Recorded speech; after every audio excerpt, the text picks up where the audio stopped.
Можно ли выучить язык после 60 лет? Мы все уже знаем, а наукой это тоже доказано, что некоторые когнитивные способности у человека с возрастом действительно изменяются. Наш слух и зрение уже не работают настолько хорошо, как раньше, информация усваивается медленнее, а память работает не настолько хорошо, как в молодости. Все эти явления считаются естественными проявлениями старения. И, как правило, они не оказывают сильного влияния на качество повседневной жизни. Но люди редко обращают внимание на тот факт, что такого рода изменения не всегда следует рассматривать как утраты. Иногда они являются следствием накопления знания и жизненного опыта. С годами объем информации, с которой мы взаимодействуем, растет. И поэтому когнитивные процессы могут замедляться не из-за ослабления ума, а из-за его большой нагруженности. При этом общий уровень знаний, особенно вербальных, напротив, может повышаться с возрастом. Исследования показывают, что возрастных ограничений для изучения нового языка не существует. Человек способен овладеть им в любом возрасте. Вопрос заключается лишь в том, какой метод лучше всего подходит для изучения языка на поздних этапах жизни. В целом процесс изучения иностранных языков можно разделить на два направления. С одной стороны, у нас есть эксплицитный подход, который основан на осознанном изучении грамматики и структуры языка. Преподаватель объясняет грамматические структуры, а изучающие их отрабатывают через разные коммуникативные задачи. В таком подходе изучение движется от теории к практике.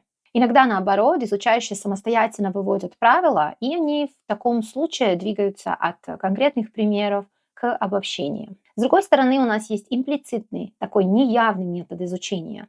Он строится на повторении и закреплении речевых структур, но без объяснения правил. Структуры усваиваются таким более естественным способом, то есть через общение на данном языке. Что показывают исследования? Эксперименты с молодыми взрослыми показали, что лучшие результаты приносит именно первый метод, то есть эксплицитный метод, который базируется на объяснении грамматических правил. Логично было бы предположить, что этот же метод должен подойти для более пожилых, особенно если учитывать тот факт, что такой метод, эксплицитный метод, через объяснение грамматических правил, в основном и существовал в их молодости, в их детстве, пока они учились в школе. Но исследование, проведенное в Нидерландах, ссылка в описании, этого не показало. Более того, наличие или отсутствие грамматических объяснений вообще никак не оказало влияния на результаты этого эксперимента. Другими словами, пожилые участники показывали одинаково хорошие результаты вне зависимости от метода. В другом исследовании, которое опубликовали в этом году, ссылка также в описании, ученые попытались сравнить эффективность эксплицитного и имплицитного подхода в изучении нового языка. Они взяли 80 англоговорящих добровольцев в возрасте от 60 до 83 лет и провели им серию уроков онлайн хорватского языка. Раньше никто из них не сталкивался с этим языком. В одной группе участникам очень подробно объясняли грамматические структуры и правила, а в другой такого не делали, но делали большой упор на практике. Результат оказался одинаковым. И те почти одинаково усвоили структуры, грамматические структуры и набор слов, который был нужен при этой задаче.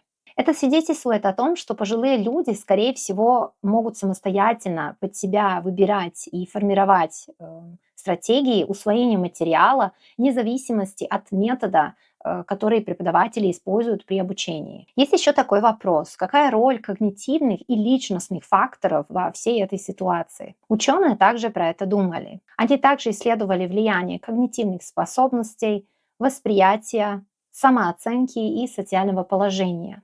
Участников опросили о состоянии здоровья, об уровне счастья, профессиональной активности и предыдущем опыте изучения иностранных языков. Интересно, что результаты показали связь между способностью к имплицитному обучению, профессиональной занятостью и самооценкой. Люди с более позитивной самооценкой показывали лучшие способности к усвоению языка. Кроме того, люди, которые все еще работали, они лучше справлялись с обучением на интуитивном уровне, чем те, кто уже вышел на пенсию. Этот эффект наблюдался и в предыдущих исследованиях, и он не зависел от возраста. На первый взгляд, связь между трудовой деятельностью, самооценкой и когнитивной гибкостью может казаться неочевидной. Но исследователи предполагают, что ключевым звеном в этой цепочке является именно уверенность в себе. Человек, который обладает способностью к имплицитному обучению, он чаще остается профессионально активным, что в свою очередь укрепляет его самооценку. А высокая самооценка